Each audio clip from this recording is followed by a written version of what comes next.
मित्रों नमस्कार। मेरे YouTube channel discover the religion में आप सभी का हार्दिक स्वागत है। श्री दुर्गा सप्तशती से आज प्रथम अध्याय। अब मैं पूरा 13वां अध्याय का हिंदी अनुवाद करूँगा। प्रतिदिन एक वीडियो आपको आएगी 11 बजे सुबह को। चलिए शुरू करते हैं। श्री दुर्गायै नमः।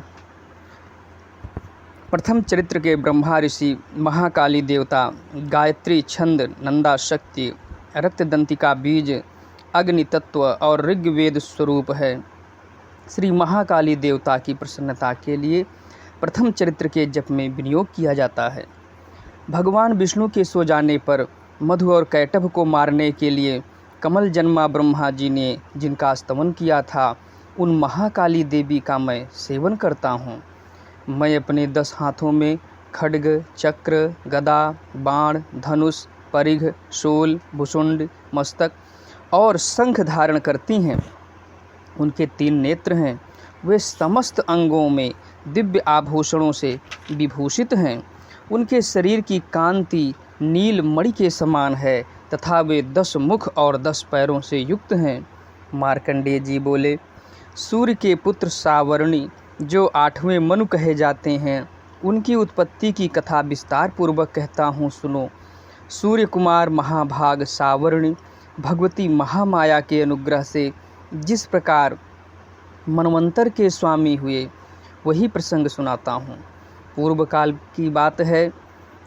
स्वारोचिष मनवंतर में सुरथ नाम के एक राजा थे। वे चैत्र वंश में उत्पन्न हुए थे। उनका समस्त भूमंडल पर अधिकार था। वे प्रजा का अपने औरस पुत्रों की भांति धर्मपूर्वक पालन करते थे। तो भी उस समय कोला विध्वंसी नाम के क्षत्रिय उनके शत्रु हो गए। राजा सुरथ की दंड नीति बड़ी प्रबल थी। उनका शत्रुओं के साथ संग्राम हुआ।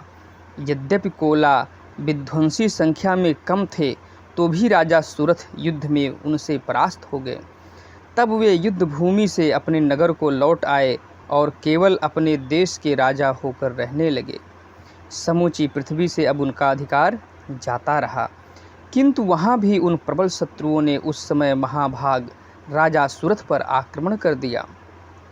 राजा का बल क्षीण हो चला था, इसलिए उनके दुष्ट, बलवान एवं दुरात्मा मंत्रियों ने वहाँ उनकी राजधानी में भी राजकीय सेना और खजाने को हथिया लिया।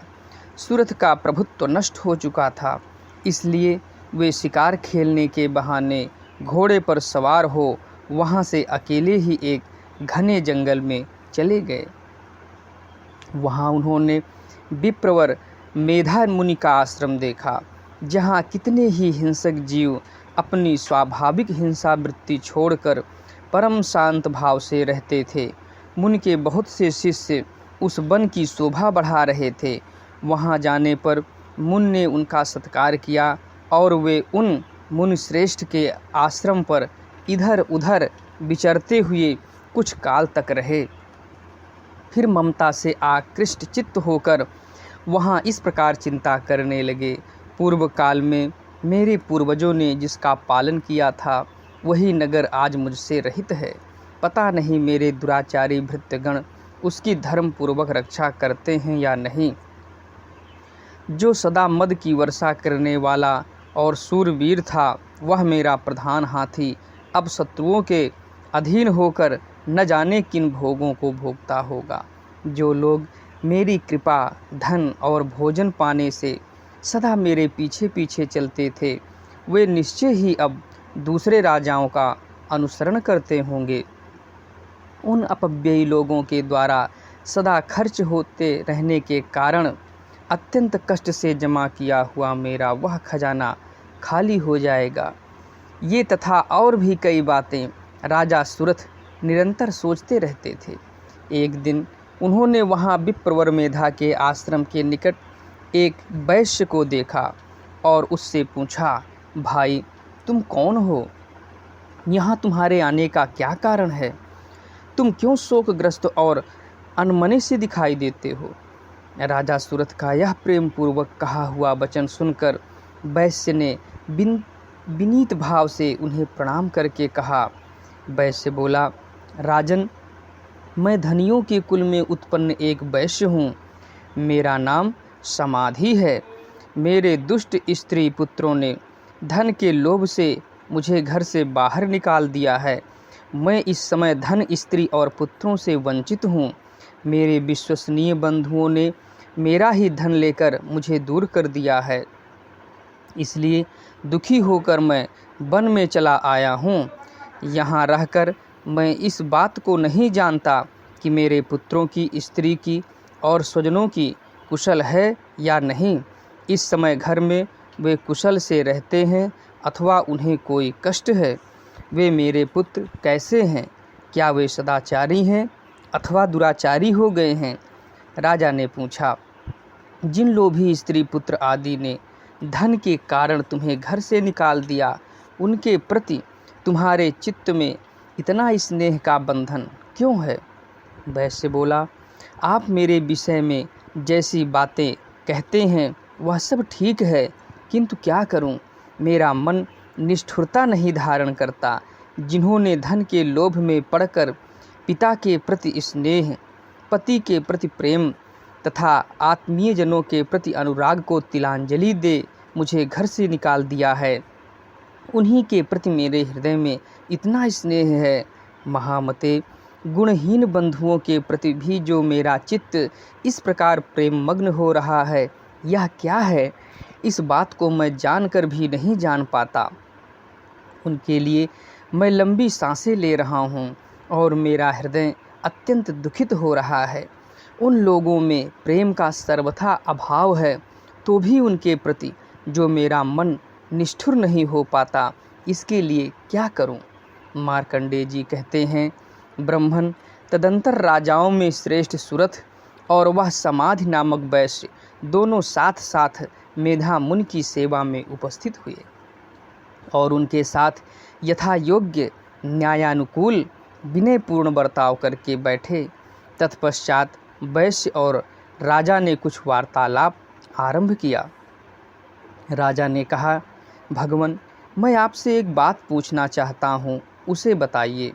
मेरा चित्त अपने अधीन न होने के कारण वह बात मेरे मन को बहुत दुख देती है।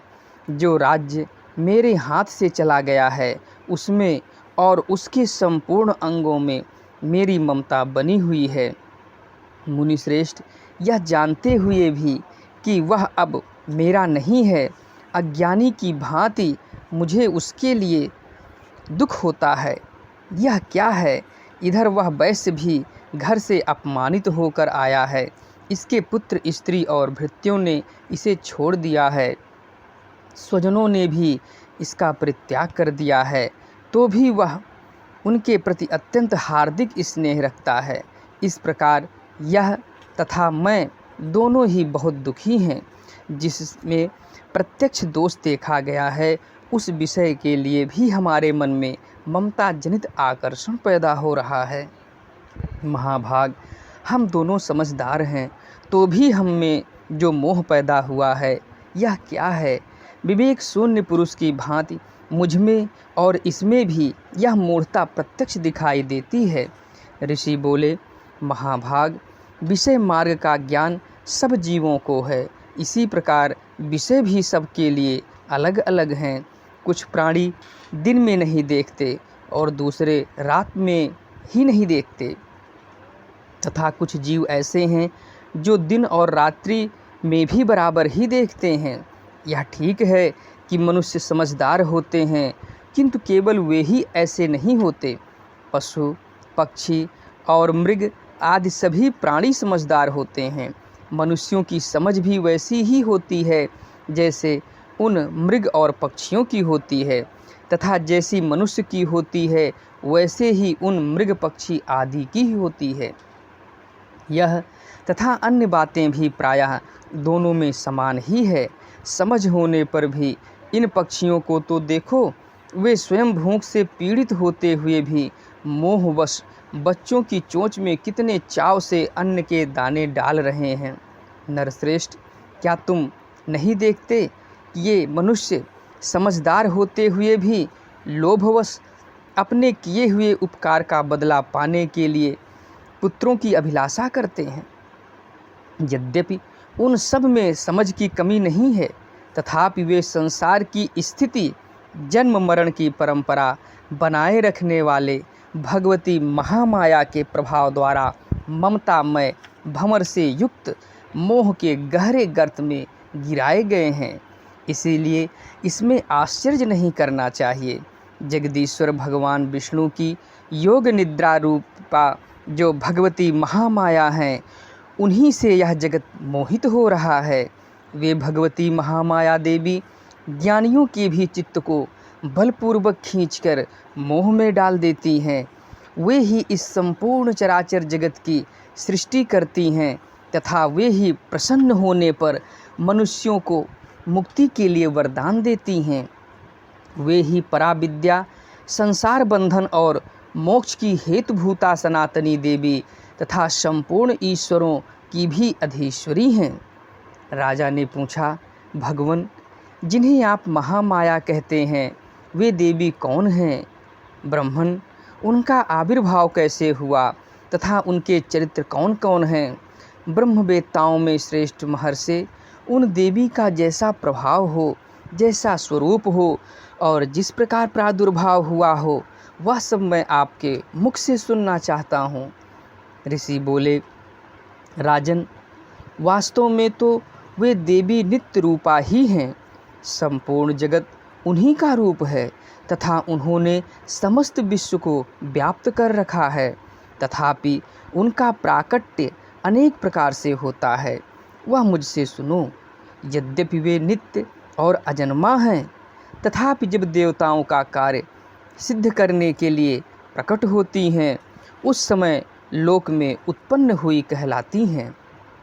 कल्प के अंत में जब संपूर्ण जगत एक कारणों में निमग्न हो रहा था और सबके प्रभु भगवान विष्णु शेषनाग की सैया बिछाकर योग निद्रा का आश्रय ले सो रहे थे, उस समय उनके कानों के मैल से दो भयंकर असुर उत्पन्न हुए, जो मधु और कैटभ के नाम से विख्यात थे। वे दोनों ब्रह्मा जी का वध करने को तैयार हो गए। भगवान विष्णु के नाभि कमल में विराजमान प्रजापति ब्रह्मा जी ने जब उन दोनों भयानक असुरों को अपने पास आया और भगवान को सोया हुआ देखा, तब एकाग्र चित्त हो उन्होंने भगवान विष्णु को जगाने के लिए उनके नेत्रों में निवास करने वाली योग निद्रा का स्तवन आरंभ किया, जो इस विश्व की अधीश्वरी, जगत को धारण करने वाली, संसार का पालन और संहार करने वाली तथा तेजस्वरूप भगवान विष्णु की अनुपम शक्ति हैं। उन्हीं भगवती निद्रा देवी की भगवान ब्रह्मा स्तुति करने लगे। ब्रह्मा जी ने कहा, देवी, तुम्ही स्वाहा, तुम्ही स्वधा और तुम्ही वखटकार हो। स्वर भी तुम्हारे ही स्वरूप हैं। तुम्ही जीवन दायिनी सुधा हो। नित्य अक्षर प्रणव में अकार, उकार, मकार, इन तीनों मात्राओं के रूप में तुम्ही स्थित हो तथा इन तीन मात्राओं के अतिरिक्त जो बिंदु रूपा नित्य अर्ध मात्रा है, जिसका विशेष रूप से उच्चारण नहीं किया जा सकता, वह भी तुम्ही हो। देवी, तुम्ही संध्या, सावित्री तथा परम जननी हो। देवी, तुम्ही इस विश्व ब्रह्मांड को धारण करती हो। तुमसे ही इस जगत की सृष्टि होती है, तुम्ही से इसका पालन होता है और सदा तुम्ही कल्प के अंत में सबको अपना ग्रास बना लेती हो। जगन्मयी देवी, इस जगत की उत्पत्ति के समय तुम सृष्टि रूपा हो, पालन काल में स्थित रूपा हो तथा कल्पांत के समय संहार रूप धारण करने वाली हो।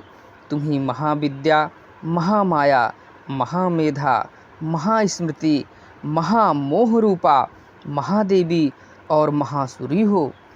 तुम्ही तीनों गुणों को उत्पन्न करने वाली सबकी प्रकृति हो। भयंकर काल रात्रि, महारात्रि और मोह रात्रि भी तुम्ही हो। तुम्ही श्री, तुम्ही ईश्वरी, तुम ही ह्रीं और तुम ही बोध स्वरूपा बुद्धि हो। लज्जा, पुष्टि, तुष्टि, शांति और क्षमा भी तुम ही हो। तुम खड्गधारिणी, शूलधारिणी, घोर रूपा तथा गदा, चक्र, शंख और धनुष धारण करने वाली हो। बाण, भुसुंडी और परिघ ये भी तुम्हारे अस्त्र हैं। तुम सौम्य और सौम्यतर हो। इतना ही नहीं, जितना भी सौम्य एवं सुंदर पदार्थ है उन सब की अपेक्षा तुम अत्यधिक सुंदरी हो। पर और अपर सबसे परे रहने वाली परमेश्वरी तुम ही हो। सर्वस्वरूपे देवी, कहीं भी सत असत रूप जो कुछ वस्तुएं हैं और उन सब की जो शक्ति है वह तुम ही हो। ऐसी अवस्था में तुम्हारी स्तुति क्या हो सकती है? जो इस जगत की सृष्टि, पालन और संहार करते हैं, उन भगवान को भी जब तुमने निद्रा के अधीन कर दिया है, तब तुम्हारी स्तुति करने में यहाँ कौन समर्थ हो सकता है? मुझको, भगवान शंकर को तथा भगवान विष्णु को भी तुमने ही शरीर धारण कराया है, अतः तुम्हारी स्तुति करने की शक्ति किसमें है? देवी, तुम तो अपने इन उदार प्रभाव से ही प्रशंसित हो। ये जो दोनों दुर्धर्ष असुर मधु और कैटभ हैं, इनको मोह में डाल दो और जगदीश्वर भगवान विष्णु को शीघ्र ही जगा दो। साथ ही इनके भीतर इन दोनों महान असुरों को मार डालने की बुद्धि उत्पन्न कर दो। ऋषि कहते हैं, राजन, जब ब्रह्मा जी ने वहाँ मधु और कैटभ को मारने के उद्देश्य से भगवान विष्णु को जगाने के लिए तमोगुण की अधिष्ठात्री देवी योग निद्रा की इस प्रकार स्तुति की, तब वे भगवान के नेत्र, मुख, नासिका, बाहु, हृदय और वक्षस्थल से निकलकर अव्यक्त जन्मा ब्रह्मा जी की दृष्टि के समक्ष खड़ी हो गईं। योग निद्रा से मुक्त होने पर जगत के स्वामी भगवान जनार्दन उस एकार्णव के जल में शेषनाग की सैया से जाग उठे। फिर उन्होंने उन दोनों असुरों को देखा। वे दुरात्मा मधु और कैटभ अत्यंत बलवान तथा पराक्रमी थे और क्रोध से लाल आंखें किए ब्रह्मा जी को खा जाने के लिए उद्योग कर रहे थे। तब भगवान श्री हरि ने उठकर उन दोनों के साथ 5000 वर्षों तक केवल बाहुयुद्ध किया। वे दोनों भी अत्यंत बल के कारण उन्मत्त हो रहे थे। इधर महामाया ने भी उन्हें मोह में डाल रखा था, इसलिए वे भगवान विष्णु से कहने लगे, हम तुम्हारी वीरता से संतुष्ट हैं, तुम हम लोगों से कोई वर मांगो। श्री भगवान बोले, यदि तुम दोनों मुझ पर प्रसन्न हो तो अब मेरे हाथ से मारे जाओ। बस इतना सा ही मैंने वर मांगा है, यहाँ दूसरे किसी वर से क्या लेना है। ऋषि कहते हैं, इस प्रकार धोखे में आ जाने पर जब उन्होंने संपूर्ण जगत में जल ही जल देखा, तब कमल नयन भगवान से कहा, जहाँ पृथ्वी जल में डूबी हुई ना हो, जहाँ सूखा स्थान हो, वहीं हमारा वध करो। ऋषि कहते हैं, तब तथास्तु कहकर शंख, चक्र और गदा धारण करने वाले भगवान ने उन दोनों के मस्तक अपनी जांघ पर रखकर चक्र से काट डाले। इस प्रकार ये देवी महामाया ब्रह्मा जी की स्तुति करने पर स्वयं प्रकट हुई थी। अब पुनः तुमसे उनके प्रभाव का वर्णन करता हूँ, सुनो। इस प्रकार श्री मार्कंडेय पुराण में सावर्णिक मनवंतर की कथा के अंतर्गत देवी महात्म्य में मधु कैटभ वध नामक पहला अध्याय पूरा हुआ। आशा है कि आप लोगों को वीडियो पसंद आया होगा। वीडियो देखने के लिए धन्यवाद। वीडियो को लाइक एवं शेयर करना न भूलिए। आपका दिन शुभ हो। जय माता दी।